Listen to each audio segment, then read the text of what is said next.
नमस्कार दोस्तों, आज के इस वीडियो में हम लोग क्लास 12th केमिस्ट्री का वीवीआई क्वेश्चंस करने वाले हैं, जो कि 11 जुलाई को जो कंपार्टमेंट एग्ज़ाम होने वाला है झारखंड बोर्ड का, उसके लिए ये सब क्वेश्चंस आपके लिए बहुत ही ज़्यादा इम्पोर्टेंट होने वाला है। अब आपके एग्ज़ाम में लगभग 20 दिन का समय बचा हुआ है। 11 जुलाई को आप लोगों का एग्ज़ाम होगा, तो इस 20 दिन में एकदम अच्छा से पढ़ाई कीजिए और पास हो जाइए, वरना फिर आपको एक साल पूरा फिर 2025 में सारा सब्जेक्ट का एग्ज़ाम देना होगा। तो आपके पास अभी एक मौका है, इस 20 दिन में एकदम अच्छा से पढ़ाई कर लीजिए।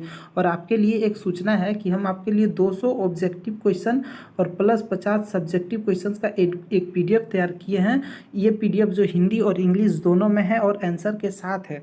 और ये जो पीडीएफ है ये आपके कंपार्टमेंट एग्ज़ाम के लिए बहुत ही ज़्यादा इंपॉर्टेंट होने वाला है, ठीक है। और इसके साथ हम आपको 2018 से 2023 तक का पूछे गए 2023 तक का प्रीवियस ईयर क्वेश्चन पेपर भी देंगे। और ये जो क्वेश्चंस पेपर है, क्वेश्चन पेपर से हर बार बोर्ड एग्ज़ाम में क्वेश्चंस पूछे जाते हैं।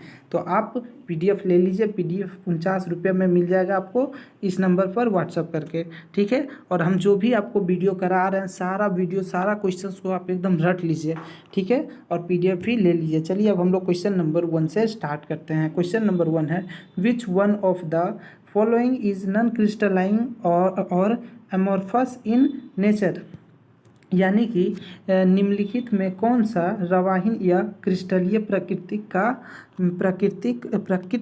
का है। तो इसमें से कौन सा है, तो ग्लास जो होता है ना, ग्लास यानी कि शीशा। तो ऑप्शन 4 जो है सही उत्तर हो जाएगा। उसके बाद अगला क्वेश्चन हम लोगों का 2 नंबर क्वेश्चन है, an ionic compound has BCC structure with atom A, ठीक है, with atom A occupy the corner of the unit cell and B at the body centre. The formula of an ionic compound is. तो the ionic compound का जो formula हो जाएगा वो हो जाएगा ए इंटू में बी। तो ऑप्शन 1 जो है इसका सही उत्तर हो जाएगा। उसके बाद अगला क्वेश्चन हम लोगों का इसको हिंदी में देख लीजिए। एक आयोनिक यौगिक की अंत केंद्रीय घनीय संरचना जिसमें कोनों पर ए परमाणु है, ठीक है, उपस्थित है, कोनों पर ए परमाणु उपस्थित है, जबकि बी परमाणु एकक कोष्ठक के अंत केंद्र पर है। उसके बाद आयनिक यौगिक का सूत्र होगा, तो आयनिक यौगिक का जो सूत्र ये वो हो जाएगा ए इंटू बी। तो ऑप्शन ए इसका सही उत्तर। उसके बाद अगला question, the molarity of the solution containing 5 gram of NaCl in 500 ml of aqueous solution, यानी कि 500 ml में 5 ग्राम NaCl को घोला जा रहा है, ठीक है। यहाँ पे देख सकते हैं उस विलयन की मोललता क्या होगी जिसमें 500 ml के जलीय विलयन में 5 ग्राम NaOH घोला है। तो इसका जो जलीय विलयन होगा ये हो जाएगा 0.25 m, यानी कि ऑप्शन 3 जो है इसका सही उत्तर हो जाएगा, ऑप्शन 3। उसके बाद अगला क्वेश्चन हम लोगों का 4 number, relative lowering in vapour pressure is equal to, यानी कि ये किसके मतलब कि विलय के वाष्प दाब में अपेक्षित अवनमन बराबर होगा। तो ये किसके बराबर हो जाएगा, तो ये जो है विलय के मोल अंश के बराबर हो जाएगा, यानी कि मोल फ्रैक्शन ऑफ सेल्ट के बराबर हो जाएगा। तो ऑप्शन 3 जो है इसका सही उत्तर हो जाएगा। उसके बाद अगला प्रश्न 5 नंबर है, the charge required for the reduction, यानी कि कितना चार्ज का जरूरी होगा जब 1 mole of Al3+2 Al is. तो कितना चार्ज का ज़रूरत होगा, तो 289,500 कूलम्ब चार्ज की ज़रूरत पड़ेगी, यानी कि मोल Al3+ का Al अपचयन के लिए कितने आवेश की आवश्यकता होगी। तो ऑप्शन 3 जो है इसका सही उत्तर हो जाएगा। उसके बाद अगला क्वेश्चन 6 नंबर क्वेश्चन है, the unit of cell constant is, यानी कि सेल स्थिरांक का मात्रक होता है। तो सेल स्थिरांक का जो मात्रक होता है सेंटीमीटर पावर में -1, ठीक है, पावर में -1। तो ऑप्शन 4 जो है इसका सही उत्तर हो जाएगा, ऑप्शन 4। उसके बाद अगला क्वेश्चन हम लोगों का 7 number, the reaction is first order in A and second order is B. How is the rate affected when concentration of both A and B are doubled, यानी कि एक अभिक्रिया ए के प्रति प्रथम तथा बी के प्रति द्वितीय कोटि की है। ए तथा बी दोनों की सांद्रता दुगनी करने से वेग पर प्रभाव पड़ेगा। तो वेग पर जो है वो क्या प्रभाव पड़ेगा, तो वेग पर जो है प्रभाव पड़ेगा इट इंक्रीजेस एट्स टाइम। ठीक है, ये जो इंक्रीज करेगा एट टाइम बढ़ जाएगा। ठीक है, यानी कि इसमें 8 गुनी की वृद्धि होगी। उसके बाद अगला क्वेश्चन हम लोगों का 8 नंबर क्वेश्चन है, molarity of a reaction can not be, यानी एक अभिक्रिया की आणविकता डैश नहीं हो सकती है। तो कौन किसकी ओर नहीं हो सकती, तो जीरो। ठीक है, जीरो कभी भी नहीं हो सकती है। तो ऑप्शन 1 जो है सही उत्तर हो जाएगा। उसके बाद 9 नंबर क्वेश्चन है, विच of the following is aerosol. तो निम्न इसमें से कौन एरोसोल है, तो स्मोक जो है वो एक एरोसोल होता है। यानी कि निम्न में से कौन सा एरोसोल है, तो धुआं। तो ऑप्शन 1 जो है सही उत्तर हो जाएगा। उसके बाद 10 नंबर क्वेश्चन है, the process of setting of colloid particle is called, यानी कि कोलाइड कणों के नीचे बैठ जाने का प्रक्रम कहलाता है। तो कोएलुगेशन कहलाता है। तो ऑप्शन 3 जो है सही उत्तर हो जाएगा, यानी कि सकंदन। ठीक है, उसके बाद अगला क्वेश्चन 11 नंबर है, क्लेमिन इज एन ओरे ऑफ, यानी क्लेमिन जो है ये किसका ओरे है। तो क्लेमिन जो होता है, क्लेमिन अयस्क है। तो क्लेमिन किसका अयस्क होता है, तो क्लेमिन जो है जेडेन का अयस्क होता है, यानी कि जिंक का अयस्क होता है क्लेमिन।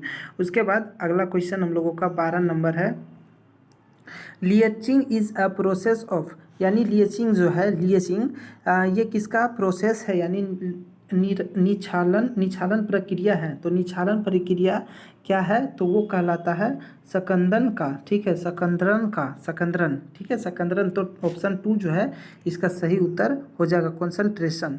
ठीक है, उसके बाद अगला क्वेश्चन हम लोगों का 13 number, which of the following process is use from purification of nickel, यानी कि निकेल को ये करने के लिए इसका प्यूरिफिकेशन कौन सा होता है, तो मोन्स प्रोसेस। ठीक है, ऑप्शन 2 जो है मोन्स।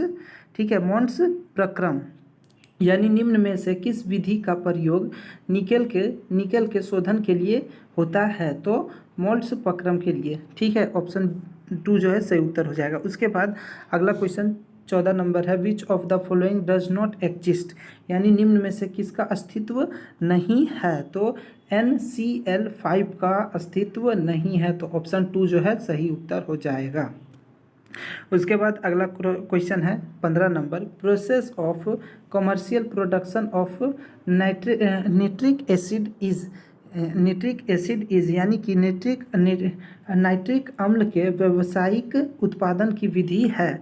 तो इसकी जो विधि है वो ओस्टावाल्ट विधि है। ठीक है, ओस्टावाल्ट विधि है। तो ऑप्शन 2 जो है सही उत्तर हो जाएगा। उसके बाद अगला question 16 number, which of the following acids is a tribasic acid, यानी कि निम्न में से कौन सा अम्ल त्रिक्षारकीय है।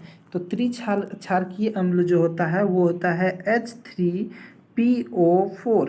तो ऑप्शन 4 जो है सही उत्तर हो जाएगा, H3PO4। ठीक है, तो ऑप्शन 4 जो है सही उत्तर हो जाएगा। उसके बाद अगला question 17 number, which one of the following is diagram in nature, यानी कि निम्न में से कौन सा पदार्थ प्रतिचुंबकीय प्रकृति का है। तो कौन सा जो पदार्थ है, तो वो है Zn2+। ठीक है, Zn2+। तो ऑप्शन जो है ऑप्शन 4 इसका सही उत्तर हो जाएगा।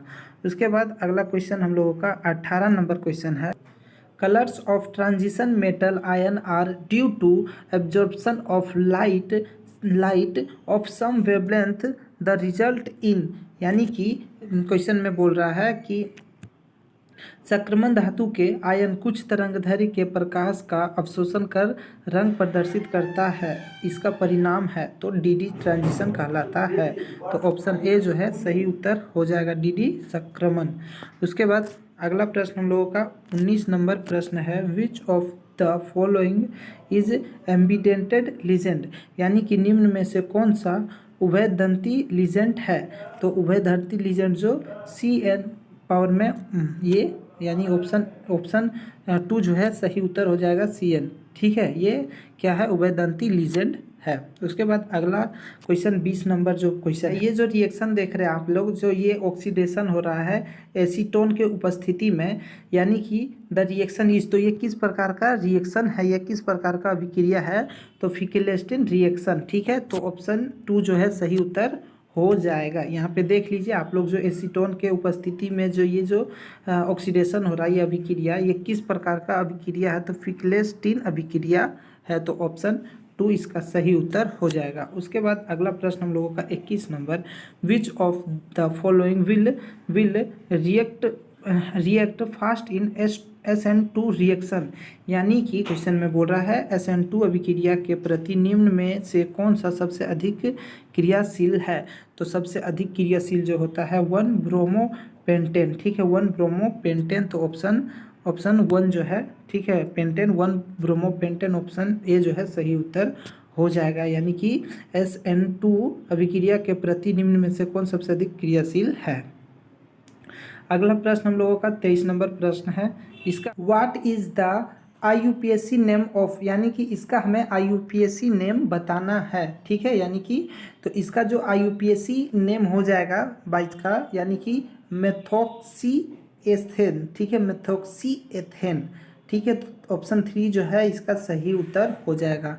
उसके बाद अगला क्वेश्चन हम लोगों का 23 नंबर है, hydration of propene in the presence of idle. ठीक है, presence of del H2SO4 given, यानी कि तनु SO4 की उपस्थिति में प्रोपीन की हाइड्रोक्सिन यानी कि जलयोजन करने पर प्राप्त होता है, तो इसका जलयोजन करने पर जो प्राप्त होता है वो CH3। ठीक है, बॉन्ड, उसके बाद CHOH CH3, तो ऑप्शन 2 जो है सही उत्तर हो जाएगा। ठीक है, ऑप्शन 2, तो ये चीज़ें प्राप्त होती है।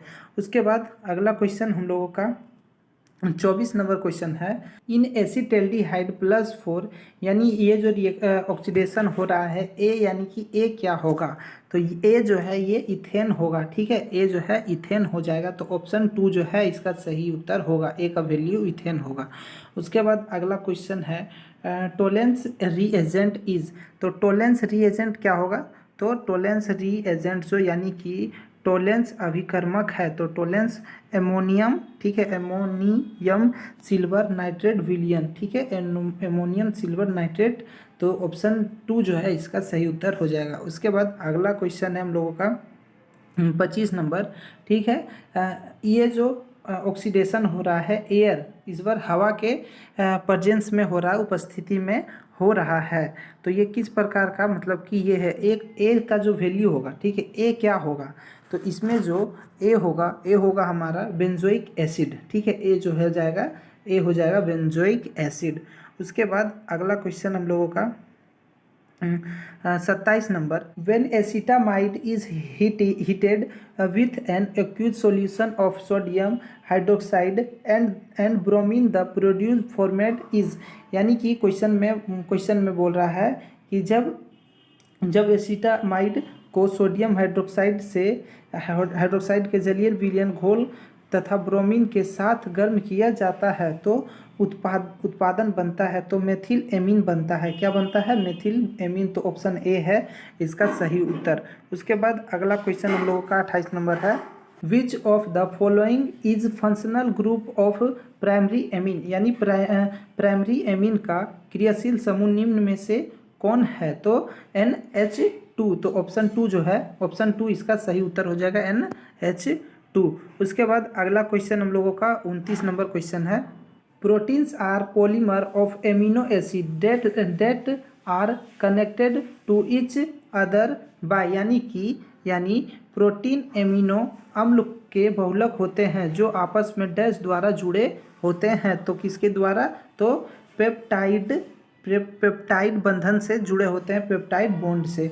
ठीक है, तो ऑप्शन 3 जो है सही उत्तर हो जाएगा। उसके बाद अगला क्वेश्चन है, which base is not found in DNA, यानी DNA में कौन सा क्षारक नहीं पाया जाता है, तो यूरेसिल क्षारक जो होता है वो DNA में नहीं पाया जाता है। ठीक है, तो ऑप्शन 3 जो है सही उत्तर हो जाएगा यूरेसिल। उसके बाद अगला क्वेश्चन हम लोगों का 31 नंबर क्वेश्चन है, rickets is caused due to deficiency of, यानी रिकेट्स किसकी कमी से होती है? तो रिकेट्स जो है विटामिन डी की कमी से होती है, तो ऑप्शन 4 इसका सही उत्तर हो जाएगा विटामिन डी। उसके बाद अगला प्रश्न हम लोगों का 32 नंबर क्वेश्चन है,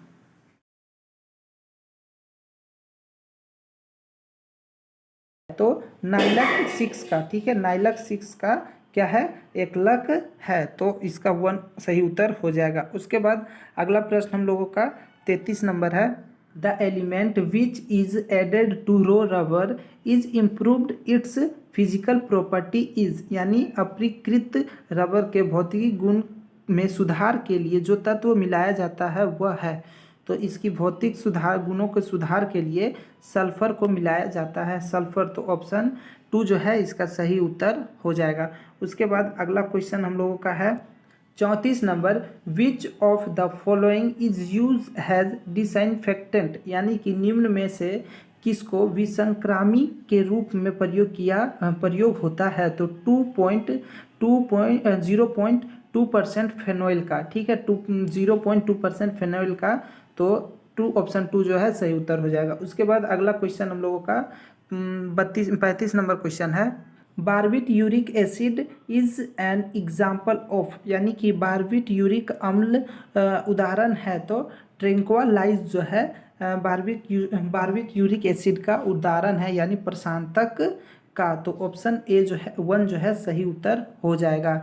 तो अभी हम आपको टोटल 35 क्वेश्चंस कराए हैं, इस सारा 35 क्वेश्चंस को आप एकदम अच्छे से रट लीजिएगा और इसी तरह का हम आपको वीवीआई क्वेश्चंस लाते रहेंगे और आपको हम गारंटी देते हैं कि हम जितना भी आपको ऑब्जेक्टिव क्वेश्चंस करवा रहे हैं, ठीक है, ऑब्जेक्टिव क्वेश्चंस अगर आप सारा कर लेते हैं और 200 ऑब्जेक्टिव क्वेश्चन और प्लस 50 सब्जेक्टिव क्वेश्चंस का पीडीएफ ले लेते हैं आप, तो इतना अगर ऑब्जेक्टिव आप पढ़ के जाइएगा तो उसमें से आपका एक भी ऑब्जेक्टिव क्वेश्चंस नहीं छूटेगा। हम जितना करवा रहे हैं सारा कर लीजिए, प्लेलिस्ट केमिस्ट्री का तैयार कर दिए हैं, उसमें जितना भी केमिस्ट्री का वीडियो है सारा कर लीजिए, और जो आपको हम पीडीएफ देंगे वो पीडीएफ भी सारा कर लीजिएगा। पीडीएफ 49 रुपया में आपको मिल जाएगा, ये कोई ज़्यादा अमाउंट नहीं है, ठीक है। तो इसी तरह का हम वीडियो आपके लिए लाते रहेंगे, फिर मिलेंगे नए वीडियो में, तब तक के लिए धन्यवाद।